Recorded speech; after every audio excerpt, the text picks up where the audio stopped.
This podcast is part of the No Phony Podcast Network, the home of independent awesomeness.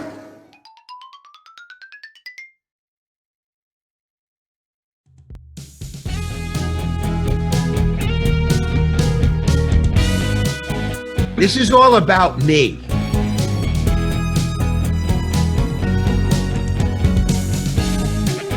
We got a call from Washington University, the dean. He said, "You have a filthy mouth." I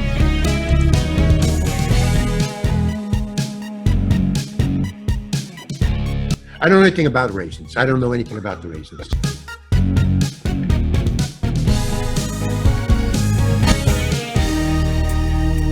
I'm going to be fired. No biggie. Hey folks, welcome back to another episode of Deluxe Edition, yet another pop culture podcast. I am your host, Casey Shearer. Joining me today, Bill Sebald. How you doing, Casey? Good, man. How are you? Doing good. Good. How do you think that episode last week went with Scott Schwartz? That was really fun, man. Scott had a lot to say.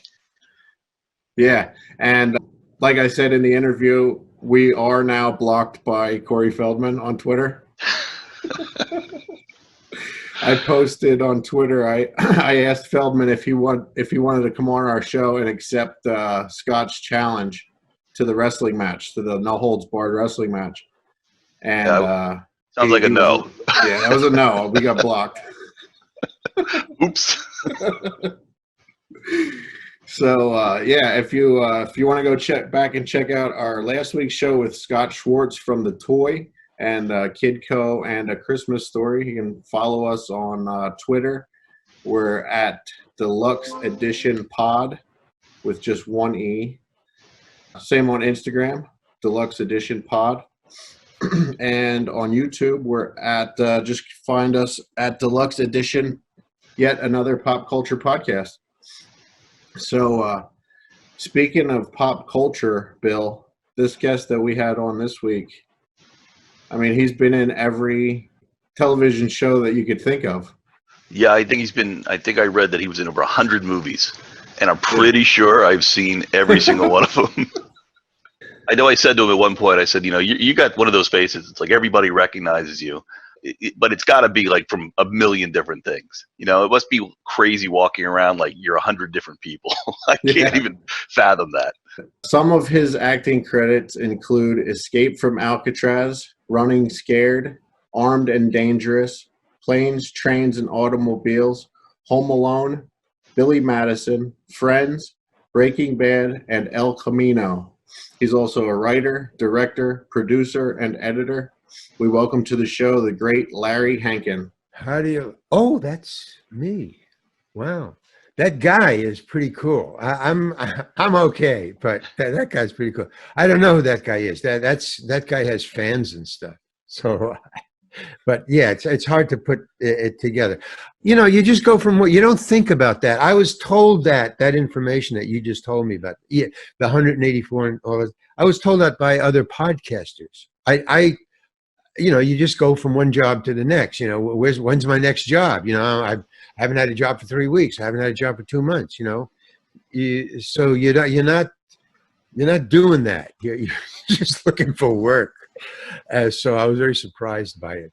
But yeah, I always wanted to get a body of work.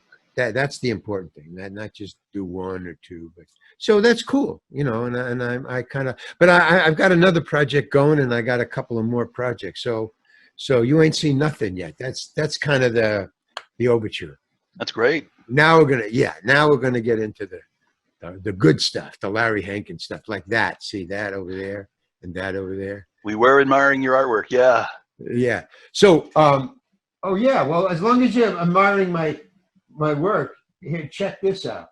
This is really cool. I mean, because what we're doing, how we're doing it. Okay, you see this right here? Mm-hmm. Okay, ready? Oh, merchandise. Merch. Yeah. So we're starting. That's going to be we're starting it, and the color. If you'll notice, the colors match perfectly. Yeah, I looked for a long time for the T-shirt place to. Then they're very rare. I guess they're getting better, as everything is, digital and copying and stuff like that. Yeah, it took me a long time to find the place. I got 42 T-shirts. All right, here's the commercial, and then we'll go get on. TheRealLarryHankin.com. That's my website.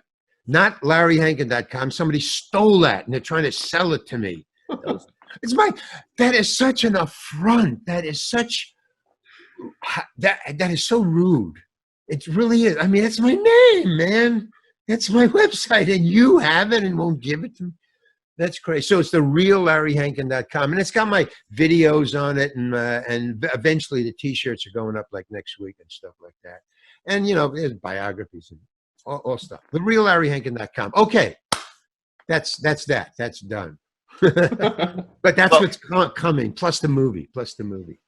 So I have a question for the real Larry Hankin. So you've done so many things with the acting, all kinds of different performing, your paintings, comedy.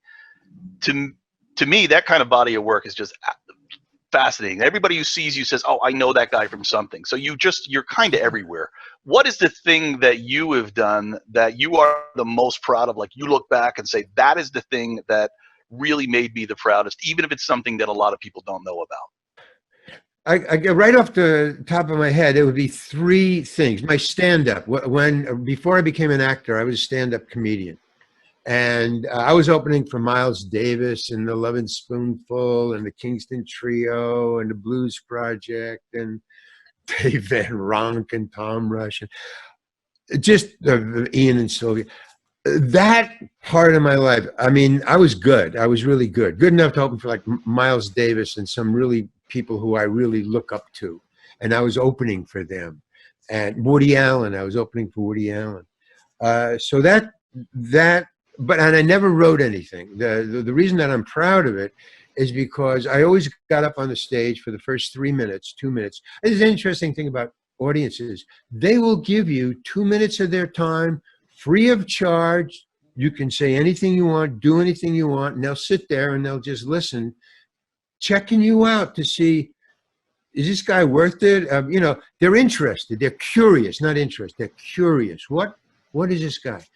And after 2 minutes, that's it. You've made your statement, and now they'll boo or hiss or clap or laugh or whatever you're there for. So I use that. I learned that the open Monday night open mic nights is where I started in Greenwich Village, and I just went Sunday, Monday, Tuesday, and Wednesday, and you just go around, and you go to the early show, and then you go around, and you come back and do the late show, and you go all the way around. So that I was really proud of because I worked it out with the audience. I would come out 2 minutes, I would try anything, then I would go into the stuff I knew would work, and then you go from there. But it was all improvisation and then set in memory, but I never wrote anything. So that's one. Then two was my time at the committee. I was doing really great work. We were doing really great work, but it was stage work, so only the audiences who came to see the show. We were there for 10 years. So, a lot of people saw us. But we were whoever was in that company, in my company, in the opening company, we went through about 4 or 5 companies. And I always stayed. I never wanted to go to Hollywood. So I stayed through 10 years. I was there. And I loved it. And I only wanted to do that. Again, no writing. You just got up there. You did it. There was a director who, husbanded the thing, who shaped it, but he never gave us anything. It was all our words, our improvisation, and he just shaped it. So that was the second thing. And the third thing was 2 scenes in 2 different TV shows. One was a movie. It was called Star Chamber, and there was 2 scenes in that. One was when I was looking through a garbage can. I was an undercover cop looking for evidence that I seen the crook throw in the garbage can as he ran into his house. So that whole scene between me and my partner, I just always loved it. I don't know why. Just my attitude, my whole thing. So I really loved just that scene. And then the other one was a scene I did with Bryan Cranston in Breaking Bad when he tried to sell me the Winnebago. And I was inside the Winnebago, and it was just me and Bryan talking. And he was trying to impress me with who he was and how much money. And I just wasn't impressed with either White or Bryan. I just wasn't impressed. And I love that attitude because it was just perfect for the scene. I just made a good choice. So those three with Bryan, it had to be with Bryan. I mean, he's an incredible actor, and he just took it and he fed me. Great actors. You know, I have worked with really good actors, great actors, really solid guys who, you know, you want to act with and learn. And every one of them, maybe like 3 or 4. Clint Eastwood was one of them. Bryan Cranston, the best. They don't try to take the scene away from you. They give you the scene, man. They hear. And what that does, I discovered, I saw this when working with Clint Eastwood, is what he becomes, what they become, and they know it. I think they know it, or maybe they just have it in their DNA. They become a cork. They float on your energy. So they just feed it to you, you know? Whatever you want to do, baby, here. And they just react. They go, here, and you go, and they go, just, here's some more. They go, and you just go on, here, more. And they just fry, and you can't get a, you're like always. Right. And it's such a technical, beautiful, you know, intuitive thing. Are you able to do that with scripts, or is that sort of done No, like that here's a happens, loose script and no, dance that around happens this? right on the camera as it works. You can't, there's no, even when you rehearse, they just rehearse, you know, we're just rehearsing. Blah, blah, blah, blah, blah, blah, blah, blah, blah. You know, I'm going to go over here, you know, it's okay if I, you know, give you this. But then when on the screen is, you know, it's like literally capturing lightning in a bottle. It's what happens. And sometimes you just can't do it again. I mean, there is an intuitive, you know, jazz, fleeting, you know, bird in flight that happens. And they go, okay, let's do it again just for insurance. And it's, you know, they always use that take. Then there's a fourth one when I did Barry, the old guy, the hitman. The interesting thing about that, I didn't know I was doing well. I mean, I didn't know I was serving the script. That's when I talk about doing a good job or well. It's what I mean is I'm doing my best and I'm telling that story that the director and the writer wants to tell. That's when you're doing well. And I am not an actor. I'm a stand-up comedian. I'll say that. Or I'm a stand-up social anthropologist is what I am. And so as acting, I try my best, you know. And so when Barry, I got the script. I have ADHD and dyslexia at the same time. So I misinterpret a lot of things. So I have to study things really hard to exactly know what's the meaning of this.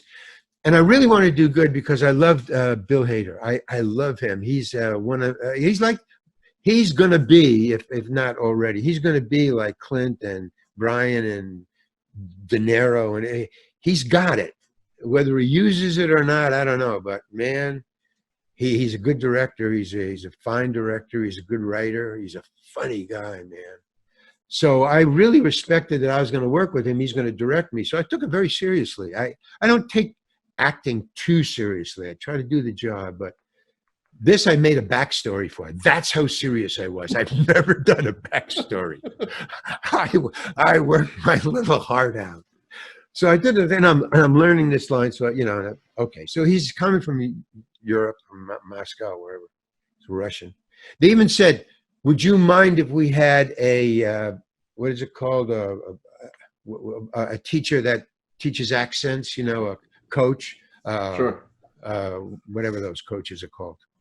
And a language coach. Would you mind if I said, no, that would be really cool if I did that. If you did that, I'd need the help, you know. So meanwhile, while I rehearsed, I used my improv committee Second City Russian accent. You know, yes, yeah, da, yeah, yeah. So I was rehearsing. So I get there, you know, I had all this backstory and story going on, and he has this family and he's hitman. And so I get on the set and I can't find the language coach, you know, the accent coach, whatever you call it. And nobody's saying anything to me, and nobody's coming over because they're busy with, you know, this is Bill Hader's like first or second. The show hadn't, I don't know, I think it was in the beginning of the show. It hadn't hit the air yet. So they're doing, you know, the first 6, and then they finally pick the one they're going to start with. They just do 6, and then the best one they'll do that, and then the rest follow. So he hadn't been on the air. So everybody was very busy and focused on their thing, and they just ignored me. So I just, oh, okay, fine. And then all of a sudden, a guy comes in and says, "Okay, Larry, you're up," which means you're on. You're going to do your scene now. And I still hadn't talked to the coach, so I go, okay, fine. So I was using my committee improv Russian accent. So I'm doing the thing, and what you want as an actor, I think, me anyways, you want the director to, you know, take you by the shoulder and say, "I want to talk to Larry. We're going to come over here and talk about the scene, you know, the intent and the character." But all the great actors, I've worked with John Huston, I've worked with, you know, Larry David, and all the things in between. And the great ones don't give you any direction at all. And John Huston said, the reason is, he says, it's all in the casting. Why would you cast an actor? Because you're casting the actor because he has great ideas. I mean, you know, you see him, wow, man, that's like a cool audition. Why would you tell him something when you're hiring him for his ideas, for his choices? You know, like Al Pacino, you know, you don't direct him.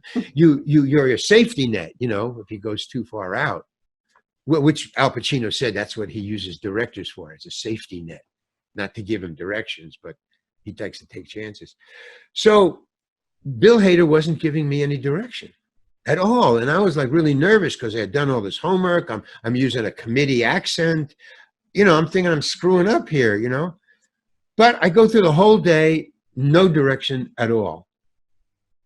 I do my scene, and he says, "Okay, Larry is dismissed, you know, thank you." You know, they all clap after every, you know, "Hey, goodbye."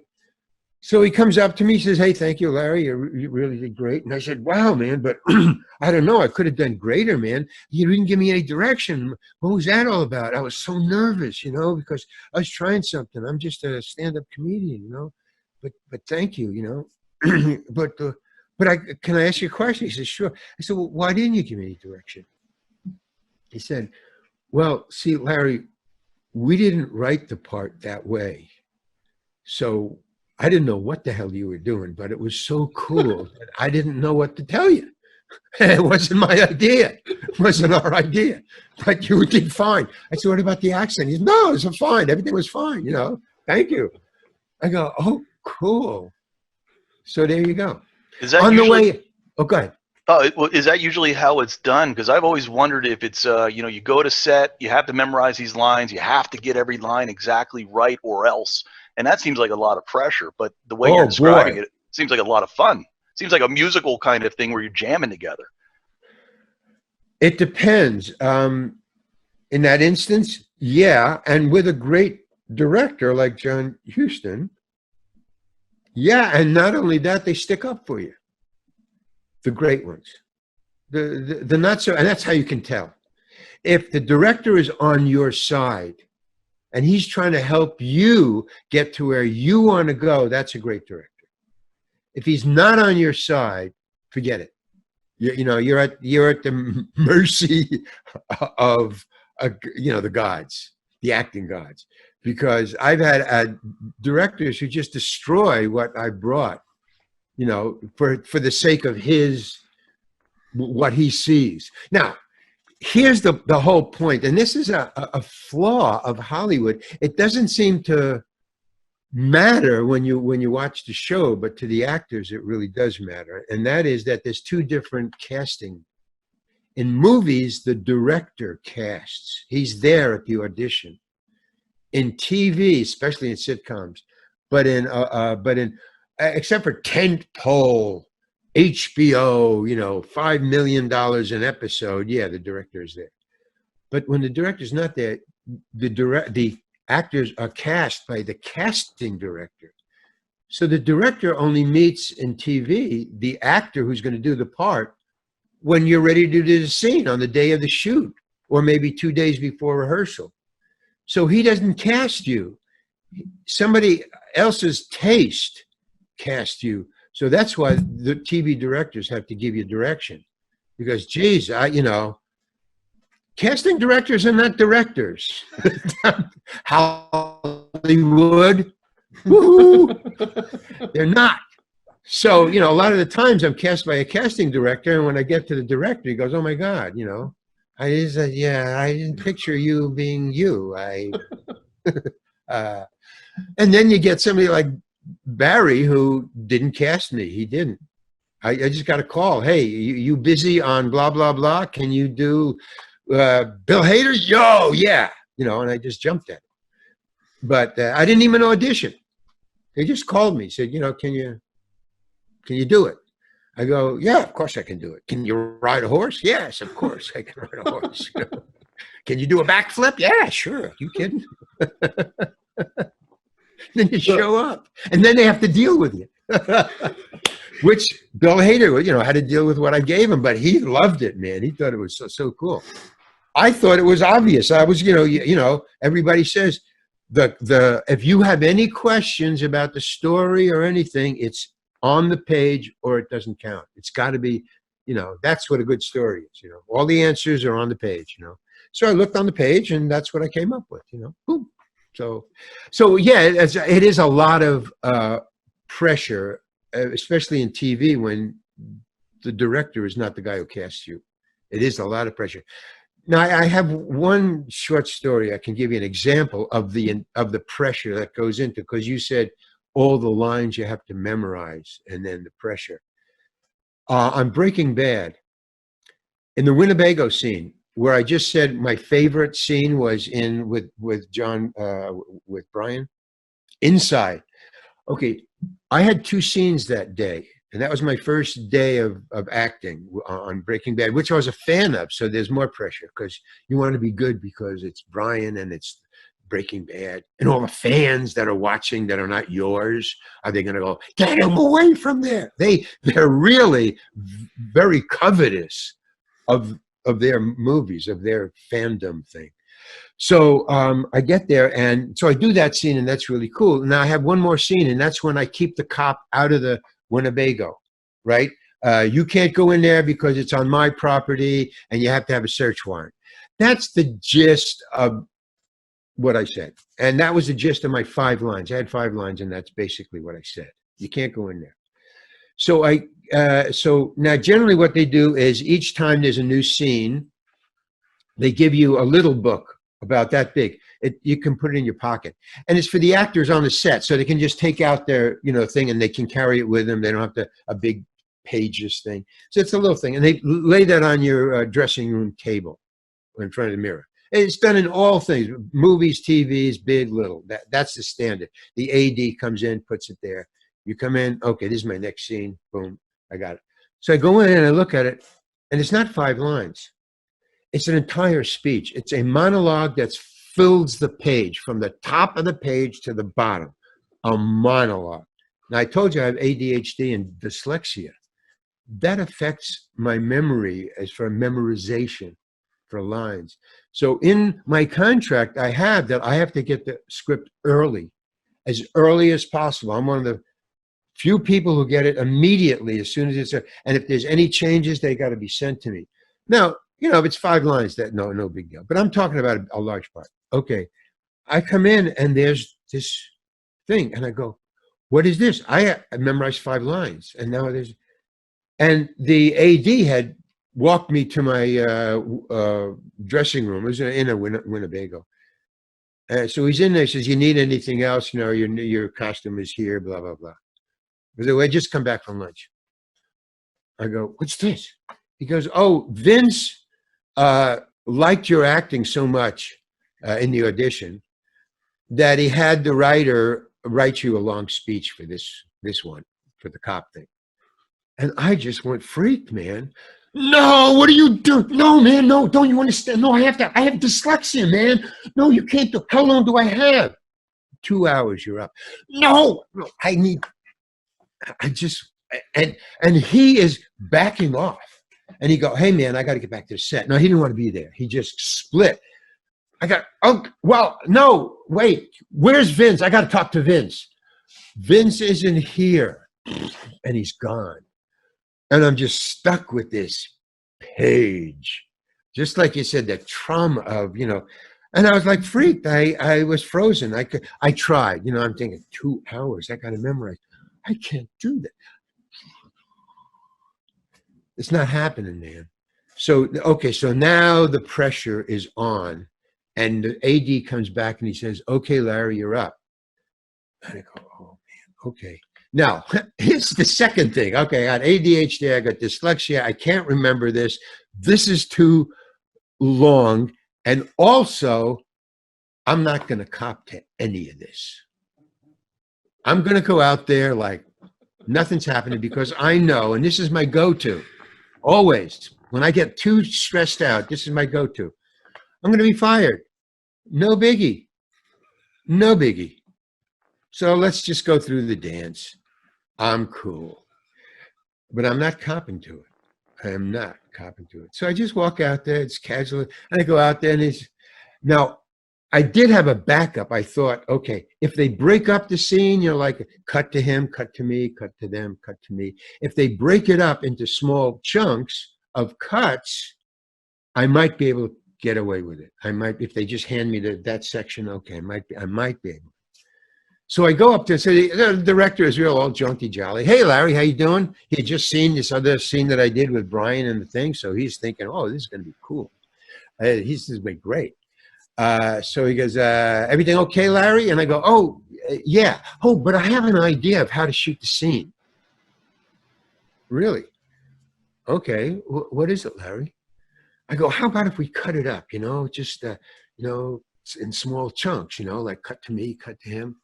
He goes, nah, we're going to do just a walk and talk, just get about 100 feet down there, just walk to the camera. We'll just do it in one take. That's it. And you go home. Be really easy. Is that okay? Yeah, it's fine. Yeah, it's fine. Okay. Okay, just get 100 feet down there. So I walk 100 feet down the road. I'm thinking, this is nuts, man. That sounds crazy. What? I mean, is it usually like that on a set? I mean, it seemed a little like you were set up there. Have you been fired from anything before for? No, yeah. I generally dyslexic my way through it. And what I mean by that is, you really can't. One of the hardest people to fight is an insane guy because you don't know the choices he's going to make. You just don't know it. So you are like weaponless because, in a fight, you can predict how it's going to go. He's big, he's going to do this. He's small, he's going to do that. I can finesse.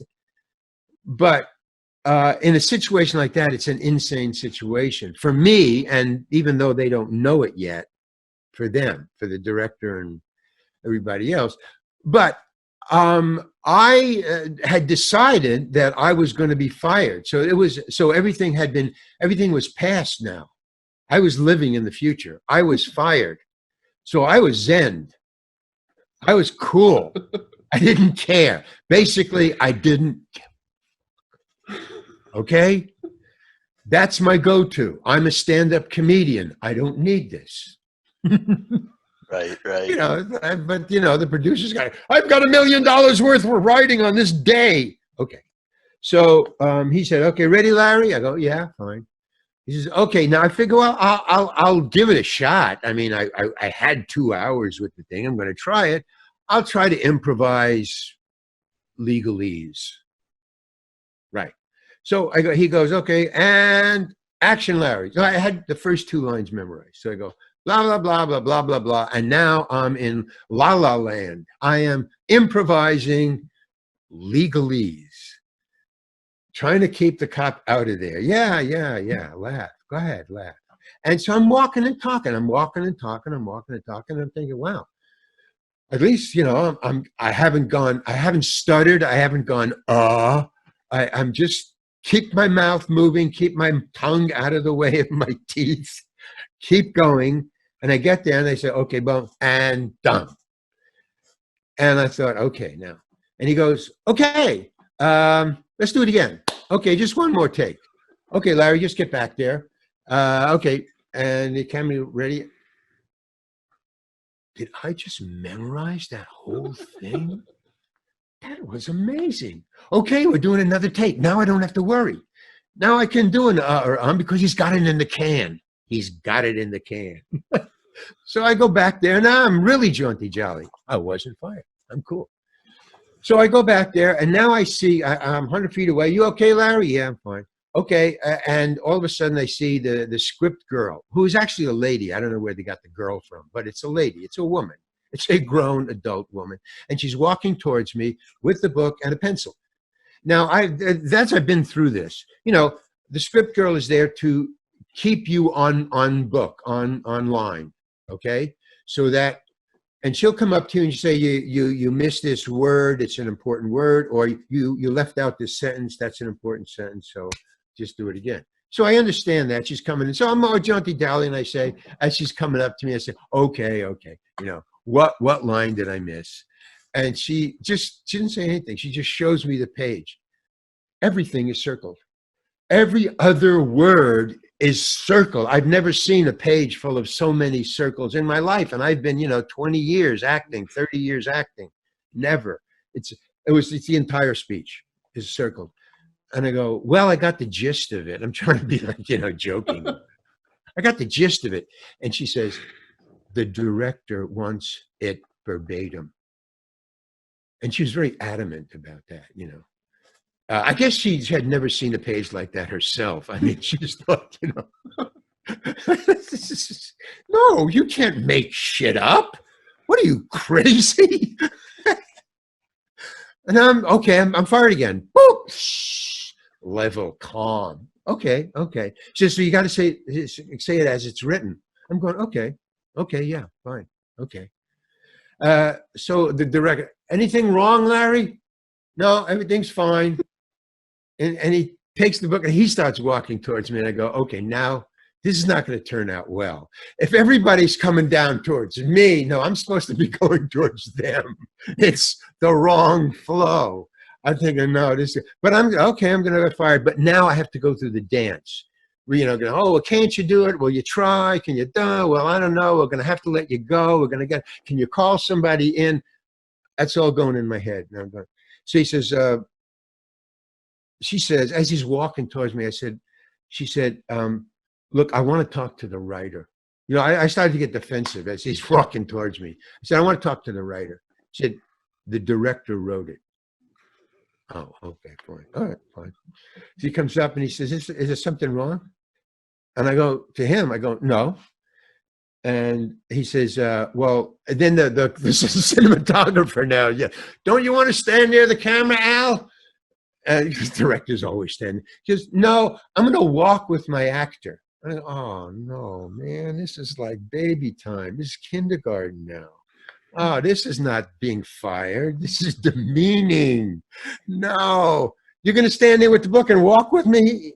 I didn't say it like that, but I said, you're going to walk with me. He goes, yeah. And he's got the book and he's got there. I said, okay, fine. Is there anything wrong? He kept on saying that. I said, no. And I kept on saying, no, everything's fine. She says, okay, fine. So she goes back. He says, okay. And he yells, and action, camera, action, Larry. So I'm starting to walk. And I did the same thing, just making up shit.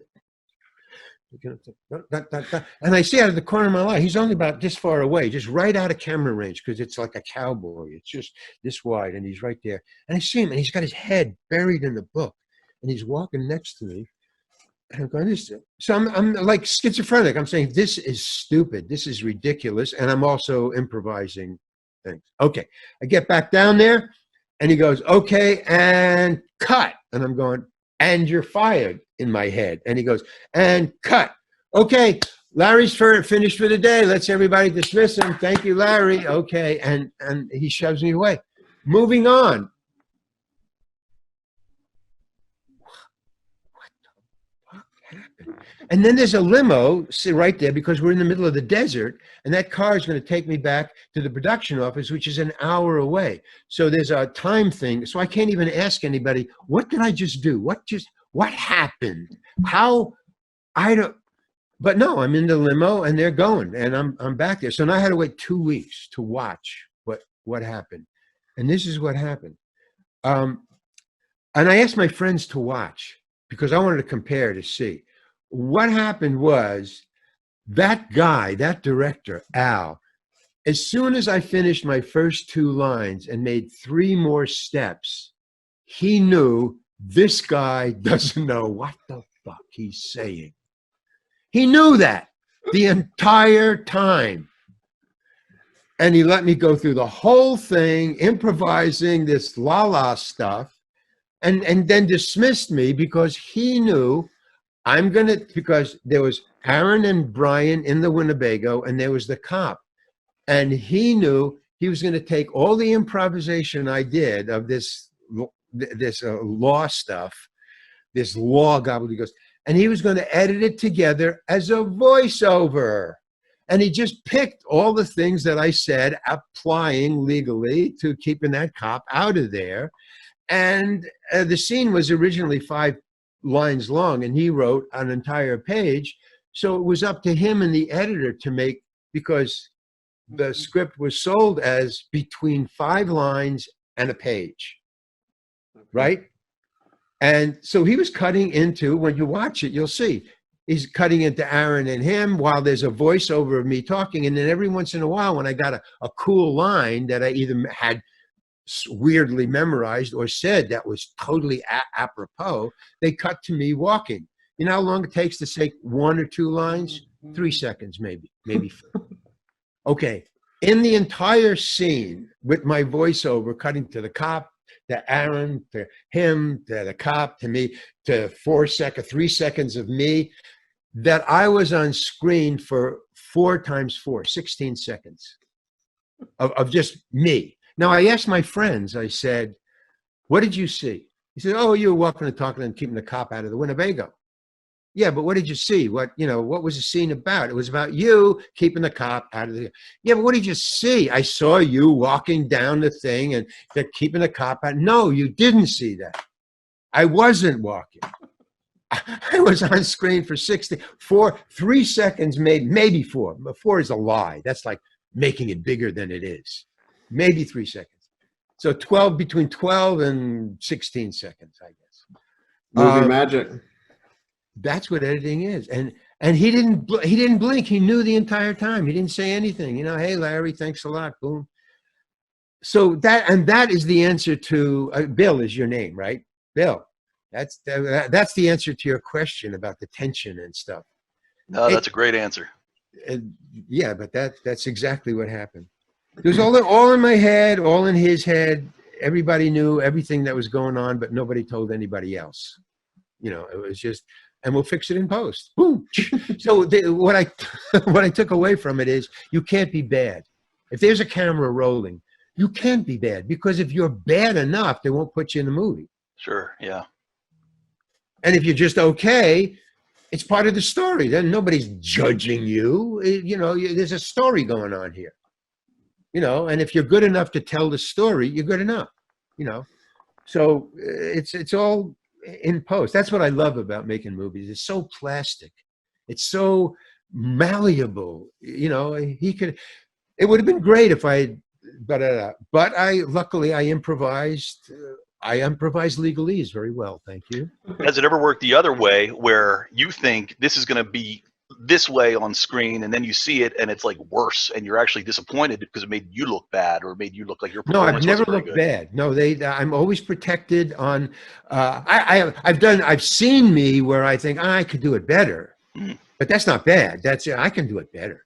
But no, I mean, if you're bad enough the way you're talking, no, then you just won't be in the scene.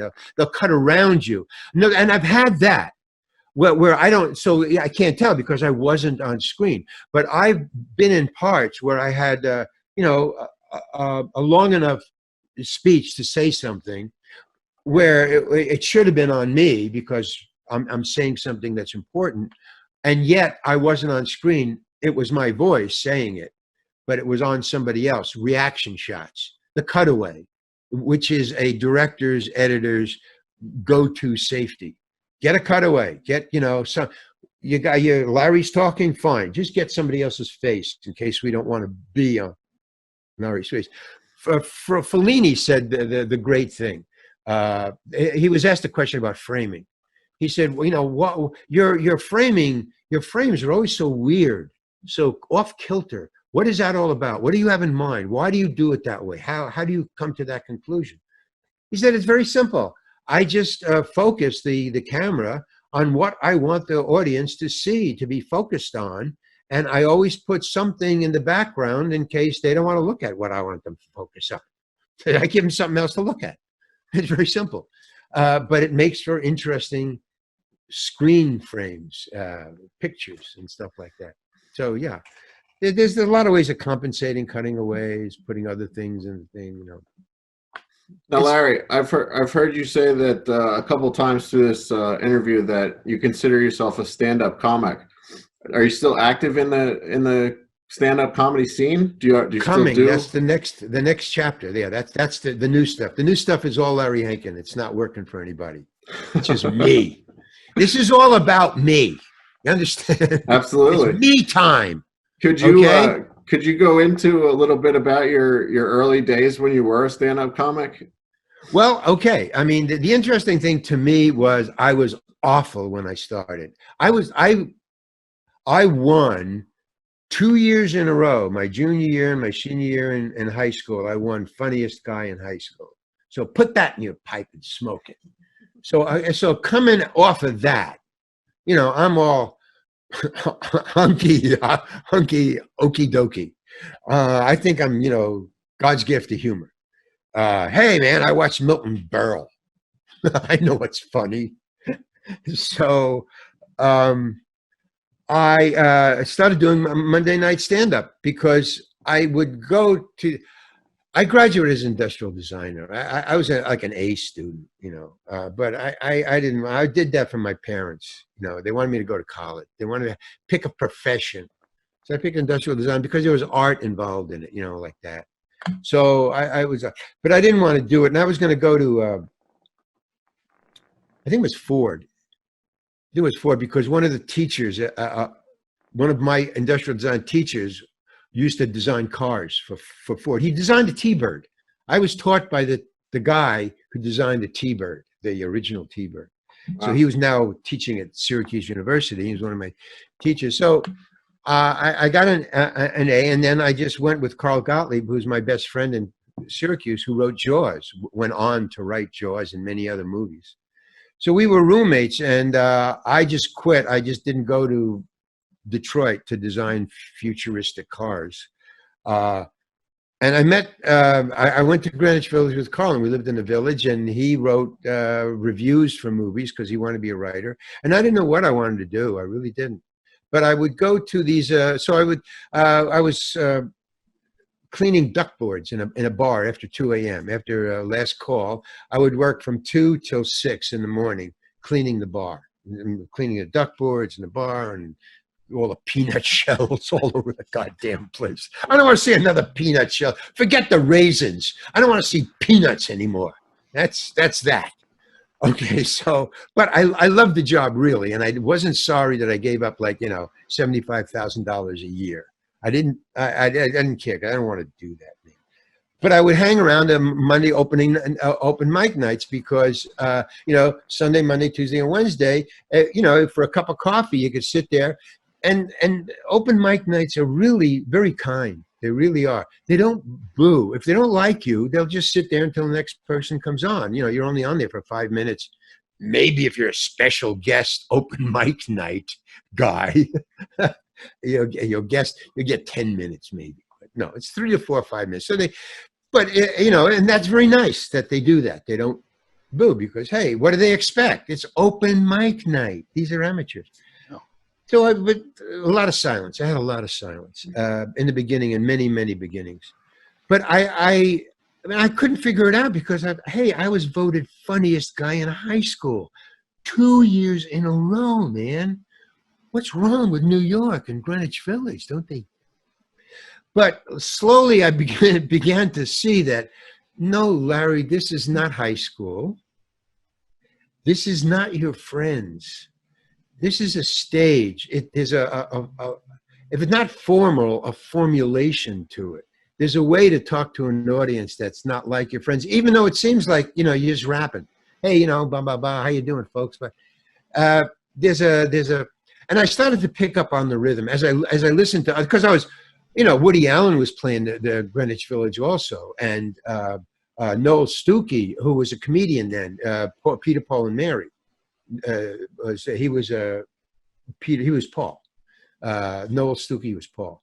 So he was a really funny guy, Noel Stukey. Yeah. So, but there was a lot of professional guys. Richard Pryor was in Greenwich Village when I was there. So I was watching all the best of us grow. George Carlin was in Greenwich Village at the time. You know, among all the other, Bob Dylan was in Greenwich Village. Nobody was anybody then. There was no Bob Dylan. There was no Richard Pryor. There was no whoever. We were just hanging and running around, you know. So I started to get the rhythm of, say, Woody or Richard or this comedian. I said, oh, there's a rhythm to it. There's hunks, there's pieces there. I started to, and finally, after about 6 months, I was opening for Woody Allen. So that was cool in the Village, but he was now right around the corner, number 1 Fifth Avenue. Some guy came in on open mic night. He said to me, some guy, older person, and he said, hey, do you have a manager? And I said, no. He said, would you like one? I go, yeah, you know, everybody wants a manager. That's why we're all here, you know.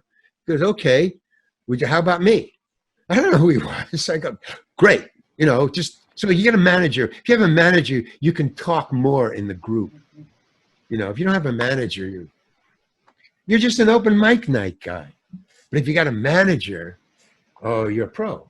You're a pro, even though you're still working open mics. You're a pro. You got a manager. So that's why I said him. Yeah, I didn't even ask questions.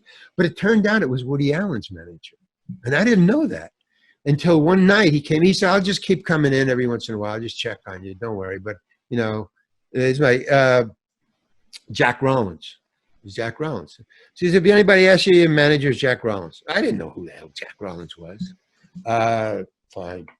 So he comes, he's, I got you another gig. I got you a paying gig. I said, oh, why? So my first job out of open mic night was number 1 Fifth Avenue, which was a Tony Bistro, a real nightclub right around the corner from Greenwich Village in number 1 Fifth Avenue, very chic uptown hotel, even though it was downtown, a hotel in Greenwich Village. Number 1 Fifth Avenue. And I had to wear, he says, you got a tuxedo? I go, no, man, are you kidding? You know, Carl Gottlieb is stealing food for me. Are you kidding? My roommate is stealing food. No, I'm not. So he bought me. He didn't rent me. He bought me a tuxedo, Jack Rollins. I thought, who is this guy? And that's when I found out it was Woody Allen's manager. And within a couple of weeks, I was opening for Woody. You know, all around New York in these nightclubs. So that was how I started in show business. How I got out of became an actor, was that I was in the Richard Pryor, Lenny Bruce, George Carlin bag, and Woody is not in that bag. So it became very clear to Jack that my audience wasn't Woody Allen's audience, because I kept on saying, hey, Woody Allen's on TV, you know, why, you know, I opened for him, I should be. And he's going, Larry, you don't have TV material. What the hell is TV material? I don't write, I just get up and talk. He goes, well, you know, you can't say fuck and talk about marijuana and dildos, and you can't say that on television in 1960. You'll get busted, Larry. I mean, And that sure sounds, enough, I was, Lenny Bruce, man, I was taken off the stage, and so I was booked with other people, Ian and Sylvia, and the Love and Spoonful, and I was taken out. The cops came up and took me off the stage, man. They just marched up there, okay, and they both arms and off the stage, It just didn't make the papers, oh. but I go, so I called Jack. So he thought he had an opener for Woody Allen, and then just go up together, and then I become a star. And he's got two big, didn't have it. He goes, and so he's very surprised. So one day I called him from right after I got pulled off the stage from the Love and Spoonful Arena concert in St. Louis.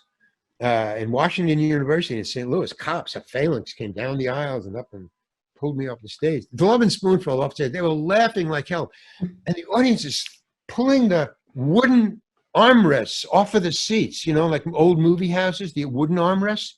If you push them that way, they come off. And the first two rows were throwing them at me.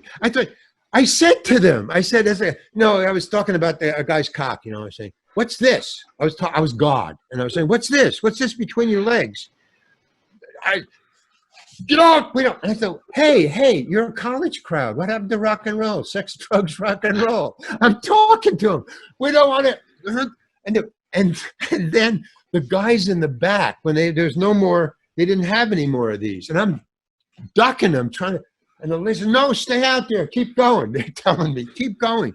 And I'm ducking. And finally I see, because all the lights were on. Yeah, they didn't, I guess in college, they didn't turn the lights on. But anyway, I see the guys, and no girls were throwing anything. It was only guys in the first row and the second row. Guys in the back rows were pulling their armrests off and passing them down for ammunition to the guys in the front. What's going on? And then I see the cops coming up on the stage. And they just pulled me off, and Love and Spoonful going, boo, boo, boo the cops. They were booing the cops. And then this phalanx, there's 10 cops on this aisle, on that wall aisle, and 10 cops on this wall aisle, came up. 2 cops took me up, then they held me backstage, or just stood next to me. I mean, they weren't angry. It was just their job. I don't even think they understood why they were pulling me off. It was the dean had called the cops, get that guy off the stage, and now. So they were just doing their job. So I said, why are you standing here? And he said, we have to stand here until Love and Spoonful starts playing so you don't go back out there. So and then when Love and Spoonful started to play, they just, all right, bye. I mean, they weren't angry or anything. Bye. Bye, thanks a lot. Wow. I had some good stuff, man. I was getting to the good stuff. What a time. I mean, you must have a million stories about those days. Oh, yeah, man. Every time I get up on the stage, until finally, from that concert, from there, I flew up to the end of the story. The Love and Spoonful flew up to Northwestern University. I think it's in Michigan or Wisconsin, one of those two. Northwestern, I remember. We took the bus from the airplane, got off at the hotel we were going to stay in, checked in, and as we were going to the elevator, 3 people stopped us, got in between the elevators. Is this the Love and Spoonful party? There was a captain from the police department, a priest, and a gray-haired gentleman in a suit who turned out to be the dean of Northwestern. He says, is this the Love and Spoonful party? Yes. Is there a Larry Hankin here? And so the managers, there was the Love and Spoonful, me, and 2 managers. And the managers got in between those 3 people and us and turned to us, their backs to these 3 gentlemen, and they said to, I don't know, the drummer or whoever, I don't know, Steve, said, just go up to your room, go into Larry's room, stay there, lock the door, and don't open the door unless it's us. Okay? There you go. Okay. And so we just split, and they just turned and talked to these three guys. So we went up in the elevator. We're laughing and go, "Oh shit, man, what the hell?" And one of the things they did say, said, "Why?" As before we left, before they said that, they had asked these three guys, the dean, "So what is this about? Why do you want to talk to Larry Hankin? What is this about?" And they said, "We got a call from Washington University, the dean. He said, you have a filthy-mouthed comedian. And we'd like to know about that." So we're going to, and we're laughing about that. You're going, "Wow, you're a filthy-mouthed comedian." No, I'm not. I'm a stand-up social anthropologist. Right. There's a perfect. That's proof that I'm a stand-up social anthropologist. Right there, those three people. That proves it. So we go upstairs, and we're sitting there, for about a half an hour, and then finally there's a knock on the door. "Hey, it's us. Okay, so let's say, so, okay. All right, here's the deal." And they tell us, okay, they don't want Larry to go on. They say he's a filthy-mouthed comedian. Oh man, no, we're not going on. They say, "We're not going." No, hold on. So we talked around it. So what happens is, okay, they're going to let you go on, Larry. They're going to let you go on. As soon as you have any kind of filthy-mouthed comedy, lights going out, cops come on, pulling you off. That's it. No second chance, no nothing. There, that's it. And I go, "Well, okay, we're going to dinner." And they said, "Get out of there." They left it to us. So it's, "Oh, you got to do your stuff. You got to do this thing." Wow, I don't know, man. I mean, I either I can't go on, or I got to clean up my act, and I don't want to clean up my act, but I want to go on. So they go, "Okay, do your act." And I go, "Okay, that's what I'm going to do. I'm going to do my act." Okay. So I go out, "Ladies and gentlemen, Larry here." And it was fine. Long story short, it was fine. They laughed at all the right places. Everything was fine. Nothing happened at all. Same show, same exact show. Nothing happened. However, the next gig was a small nightclub opening for the Kingston Trio. Guy came at me with a beer bottle. "Get the fuck off the stage and bring on a Kingston Trio." Not my audience. Got it. No. Got it. Okay. Beer bottle in his hand. And, in a nightclub, the stage is only that high. There's a dance floor, and the band just stands in.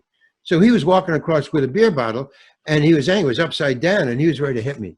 I just walked off the stage. I called my manager. I said, "Okay, look, I'm not Richie Pryor. I'm not Lenny Bruce. I'm not even into drugs. I don't do drugs." I wasn't doing drugs yet. That was to come. So I was really incensed when cops take me off the stage, and I'm not even high, man. I don't even get high. Not yet. Wait, give me a couple of months. Let me get into it. Then fine, you can take me off the stage. So he said, "Well, join Second City. They're doing the same thing as Lenny and Pryor are doing, but they own the theater. So why don't you join that?" So I flew back to New York.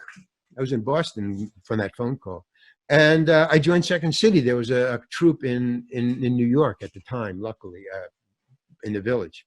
So I auditioned, and I got in with Robin Williams. Me and Robin Williams auditioned in the same thing. Okay, wow. So here's like the luck thing. Yeah, I mean, we went into separate companies, but I knew it was Robin Williams. He wasn't Robin Williams yet, but he still had the white bib overalls and the rainbow suspenders, and it was Robin Williams. So it is an interesting thing. It has nothing to do with anything. But just about catching lightning in the bottle and dyslexia and how you get hired or why you don't. I was standing in line. We were getting ready to go in for the audition. There was a big line to audition for Second City. And Robin Williams standing in front of me. I mean, just coincidentally, I got online and in back of Robin. So we were just standing there, just talking. He wasn't Robin Williams at the time. He was just another guy, but he dressed weird. So I was talking to him. And somebody said, Paul, I forgot the runner, the head of Second City, the director of Second City was going to come out. And he was going to walk down the line. I don't know. We knew that Paul Sills was coming out. And I was thinking, well, I got to do something to get his attention. I wanted to stand out. And I said, somebody give me a cigarette. Somebody give me a cigarette. So somebody had a cigarette. I didn't even smoke. Give me a cigarette. And I thought, I'll flip it up in the air and I'll catch it in my mouth just as he walks by, you know. So Paul Sills is coming down, and I go, you know, you put the cigarette like this, you know, in your hand like that. And I did it. I did it. I did it. And he noticed. He goes, wow, nice. And he kept on walking. And I was blown away. I didn't know what to say. Oh, thanks. So when I did audition for him, I think maybe he had that in mind because the audition was ridiculous. I got a call. And I auditioned, you know, with everybody else. You get in a group and you improvise and blah, blah, blah. But Paul Sills wasn't there. But I got a call saying, Paul Sills, I have a friend named Paul Wilson. Paul Sills says he wants to audition you. There'll be this address in an office, blah, blah, blah. So I went to this office. It was on a Saturday, so it was an empty office. There was nobody there. And I went to the office, much like New York is now, as a matter of fact. So I went into the office. It was just him, and he was just sitting behind a desk, you know, just like it was an office. You know, he's sitting behind a desk just like this. And he goes, oh, hi, Larry. Okay, so now look. And he said the first thing he said to me was so cool. Great people, great directors say great things. That's all I got to say. And his great thing that he said was, and I'm just standing there, and he goes, okay, look, Larry, don't try to make me laugh, please. You know, I'm about laughed out. Everybody comes in here, tries to make me laugh, you know. Don't. I didn't even want to laugh, okay? So that's out of the way. All right, now. And I'm going, uh-oh, what do I, I'm a funny guy. That's like a pie in the face or something. Just neutered you. Yeah. And I go, okay. He says, there's a key in this room. Find it. But we'll just look for it. Okay. And don't try to be funny. Okay. So I started looking for this key, looking all over. And I don't know how long I looked. I really don't. You know, it's just because all things were running through my mind. Should I be funny here? No, I better not. Okay, da-da-da. And finally, eventually he goes, okay, thanks a lot. I go, that's it? Yeah. Thank you. And I left. And about a week later, I go, okay, you're in. Now, but that is no different than any other great director. My words, great. You know, John Huston, Larry David, Paul Sills, Alan Meyerson, and a whole bunch of, you know, just look up the movie. If they're great, they never directed me. But that's their attitude. John Huston was great. I mean, I can go on like this, you know, but I guess John Huston is important enough that I can tell you because they're all the same. When I went to audition for him, I go, oh, I'm auditioning for John Huston. It's for Annie, the movie Annie. Oh, wow, John Huston. I was a hippie. My hair was down to here, you know, and so I go in. Now, really important, and, you know, for John Huston, he has a really important casting director sets it up. But again, John Huston is there for the audition. It's a film, and it's John Huston. But she's an important person. She, you know, hires people like De Niro and stuff like that. But she hired everybody in Annie. So she's an important person. So she should know better is what I'm saying. She should know how it works. So she says, okay, I got my hair down here. And I'm auditioning for the dog catcher. I capture Annie's dog and give it to her. Woof, Arf, whatever Arf is. Whoever, Sandy. Sandy, the dog is Sandy. Right. Arf. Okay, so she says, okay, and she's bringing him in. He's on the set. He's already shooting Annie. So he's watching rushes, and he just turns to us. And all of a sudden, she goes behind me, and she grabs me by my shoulders and ushers me in to him. She pushes me towards him. And then she pushes him towards me, and then she takes my hair and gathers it up and, you know, covers it up like this to take it away. He says, what are you doing? What are you doing? He says, you know, all of a sudden he got excited. What are you doing? What are you doing? And she says, very mad. Well, I'm just pulling his hair back. So you see, he has to get his hair cut off. So I'm trying to see if he says, and he interrupts her and he goes, don't touch my actors, please. And I thought, cool, man. What a cool thing to say. And he said, well, yes, but now she's trying to explain it. Well, yes, but I try to get the hair away from him so you could see I'm a director and I have imagination. And I think I can picture how he'll look. So thank you. But he's very push off of, get away. Wow. And I thought, wow, man, I'll do anything for you. Yeah. This director, I'll do anything for you. You're sticking up for me. And she got, and he said, this part, this for the dog catcher? Yeah. You have to cut off your hair? Yeah. You want to? Yeah. Do you want the part? Yeah. Okay. Thank you very much, Larry. Thank you. And don't touch him. Okay, so she led me off, this way. When I got onto the set, the first thing that I do is I go to the costume guy. Now, generally, when you go to your Winnebago or your dressing room, the costume is in your closet. But I like to go first because just in case it isn't, I can make a little choices. I can, kind of say, can I wear this instead of that? So I generally try to go there first. So that's what I did when I got to the place where they were filming, the studio. I said, where's the costume place for Annie?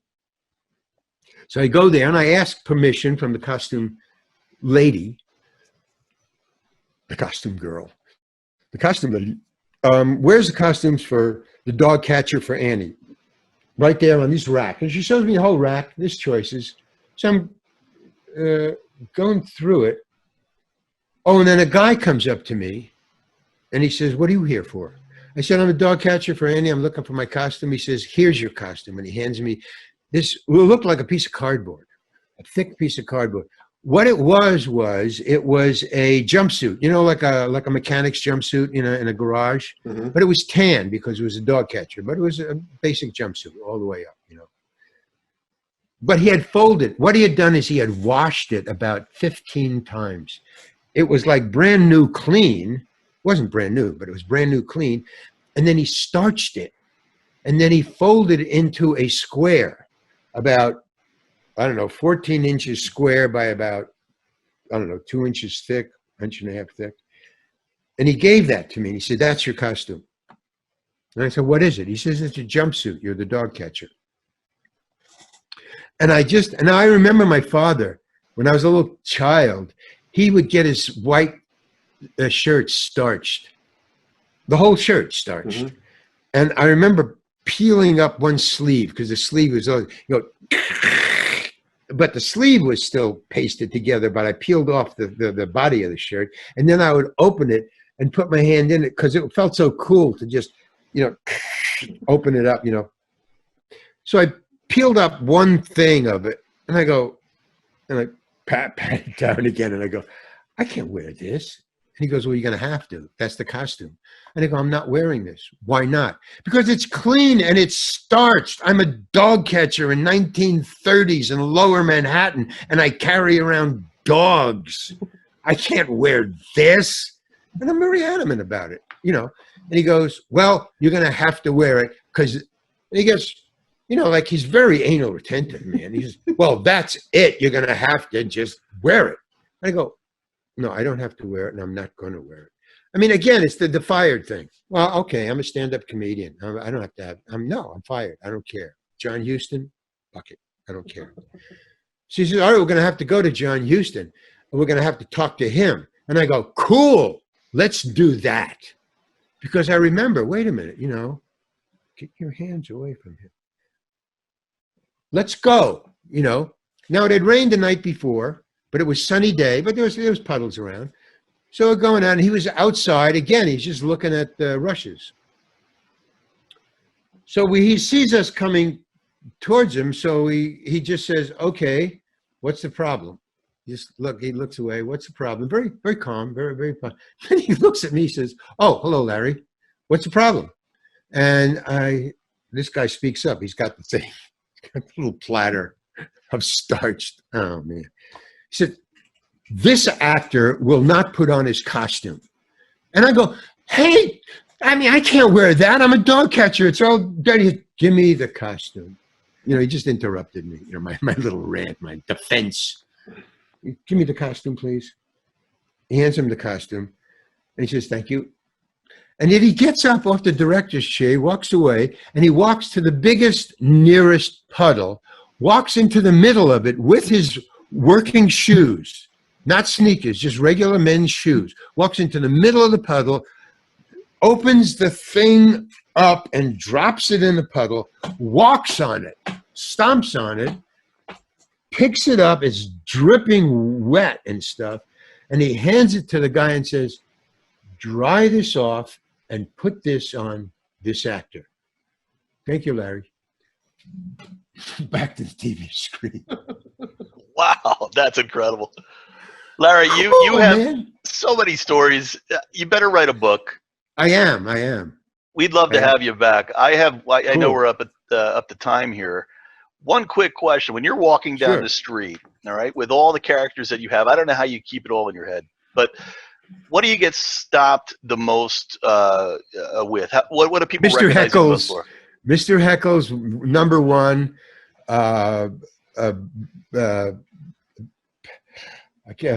Pepper, Tom Pepper from Seinfeld, the raisins. Right. I don't know anything about raisins. I don't know anything about the raisins. I'm sorry. I can't even approach the subject. It's in my contract. I can't talk about it. I've never seen a raisin. I don't know what a raisin looks like. Okay. Tom Pepper.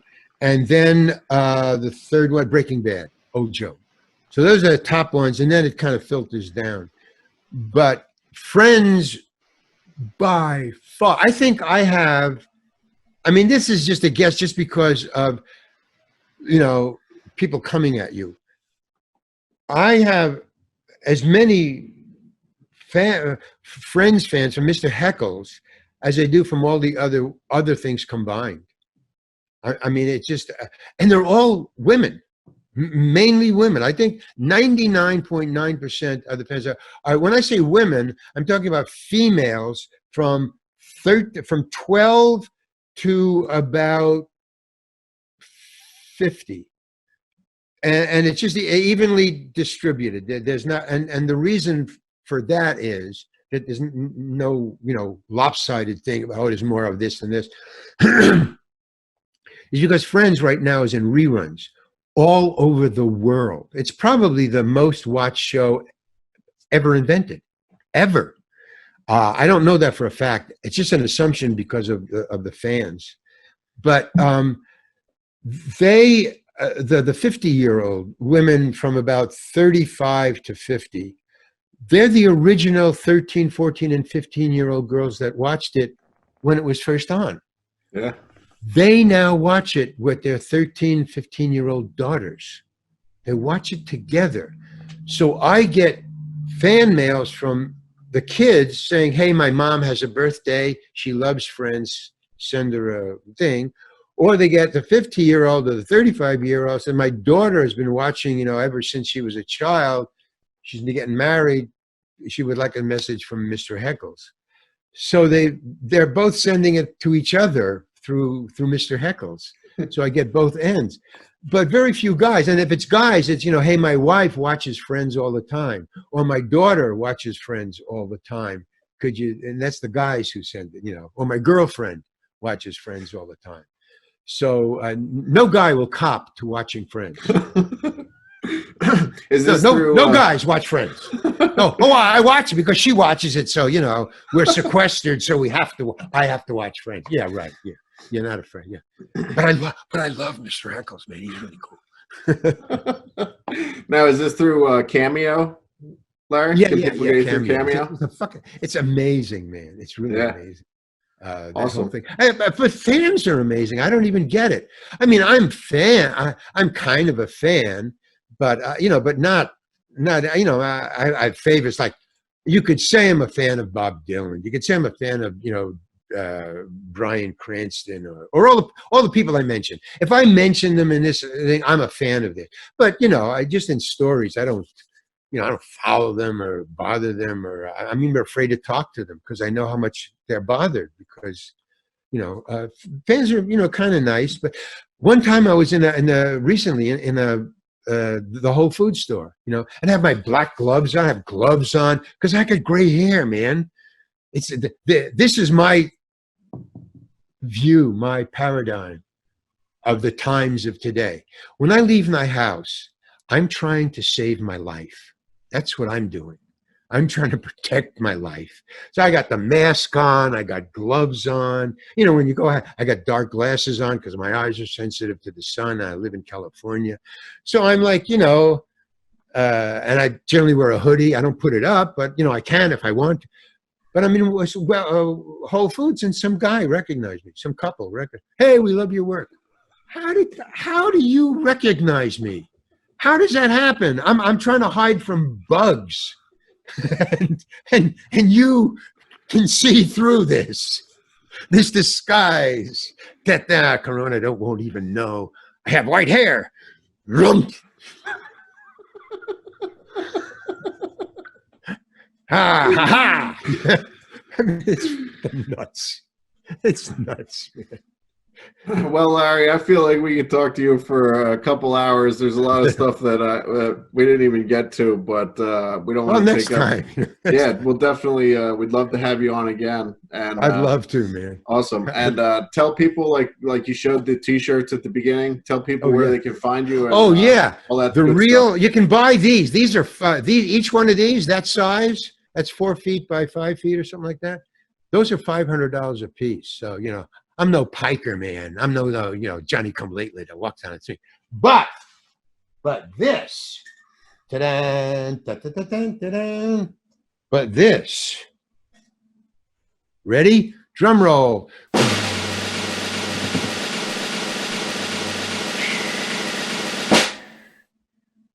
That you can buy that among 42 others at thereallarryhankin.com. And there's my videos that I make, my own little films that I make. There's my paintings. There will be T-shirts. The T-shirts will go on sale, and they won't be expensive. They'll be very cheap because these are I can't afford these. I cannot afford to send this to my sister. I'm way above my finances. So you can buy these, and then they'll be like $35-$40, something that you can afford. But there's 44 of them, different paintings and stuff, and they all match this color. I mean, I looked for a long time for the T-shirts that have they're art T-shirts. They're not hey, my team, or they're not like sneakers. Okay, that's the commercial. Awesome, man. Oh, and wait, one more thing. I'm sorry. I have a movie coming out. It's called A Night in the Country. It's a chiller. Okay. I play a cool part in it. Nice. And where can people find that? What? Where can people find that? Well, I just wrote it, and a producer is shopping it around. So 5 or 6 years. Look for it. Okay. And the stand-up. I'm going to be doing the book. I'm writing a book of all these stories that I've told you, plus more. And I'm going to do a one-man show based on the book before the book comes out. So that's coming in a couple of months. Awesome. One-man show. Very good. Well, thank you very much, Larry. We appreciate it. Thank you. Okay, Casey and Bill, thank you very much. Thank you, man. Great show. Thank you. Thank you. Our pleasure. This is great. Okay.